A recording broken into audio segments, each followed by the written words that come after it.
അപ്പൊ ബംഗ്ലാദേശി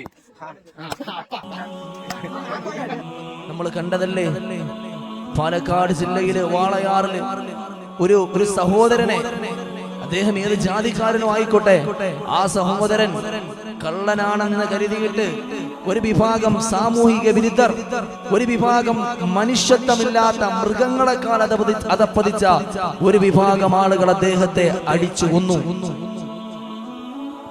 അദ്ദേഹത്തിന്റെ ഒരു ഹൈന്ദവ സഹോദരനാണ്. ഒരു ബംഗ്ലാദേശിൽ നിന്നും കടന്നു വന്ന, കേരളത്തിലെ ജനങ്ങളിലേക്ക് പ്രതീക്ഷ വെച്ചുകൊണ്ട് കടന്നു വന്ന, സ്വന്തം ഭാര്യ മരണപ്പെട്ടിട്ട് ആ വിഷമം താങ്ങാനാകാതെ മക്കളെ പോറ്റാൻ കടന്നു വന്നൊരു പിതാവാണ്. അദ്ദേഹത്തിന് എവിടെ നിന്ന് വന്നു എന്ന് പറഞ്ഞു കൊടുക്കാനുള്ള ഭാഷ പോലും അറിയില്ല. പക്ഷേ നിഷ്ക്രൂരം അദ്ദേഹത്തെ കൊലപ്പെടുത്തി. 80ഓളം മുറിവുകൾ ആ മനുഷ്യന്റെ ശരീരത്ത് ഈ കാപാലികന്മാരെ ഏൽപ്പിച്ചിരുന്നു. രക്തസ്രാവം ഉണ്ടായി മരണപ്പെട്ടു എന്നാണ് പോസ്റ്റ്മോർട്ടം റിപ്പോർട്ട് പറയുന്നത്. ആരാണ് ഇതിന് ഉത്തരവാദി? ആ മനുഷ്യനെ കാണുമ്പോൾ നമുക്ക് ഓർമ്മ വരുന്നത് ആദിവാസി യുവാവായ മധു എന്ന് പറയുന്ന കേരളത്തിന്റെ ജനത ഒന്നടങ്കം അവിടെ നിന്ന് കേരളം കരഞ്ഞുപോയ മനസ്സാക്ഷിയെ പിടിച്ചു കുടുക്കിയ മധു എന്ന് പറയുന്ന ഒരു യുവാവിന്റെ കൊലപാതകമുണ്ടല്ലോ.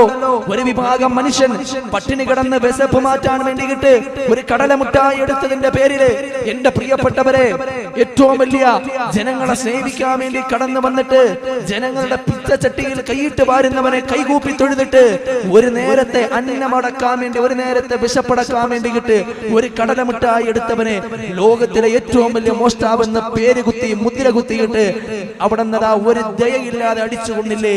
നമ്മുടെ മനസ്സിലേക്ക് ഓർമ്മ വന്നില്ലേ? ഇത് രണ്ടാമത്തെ സംഭവമല്ലേ? ഇതിനാരാണ് ഉത്തരവാദി?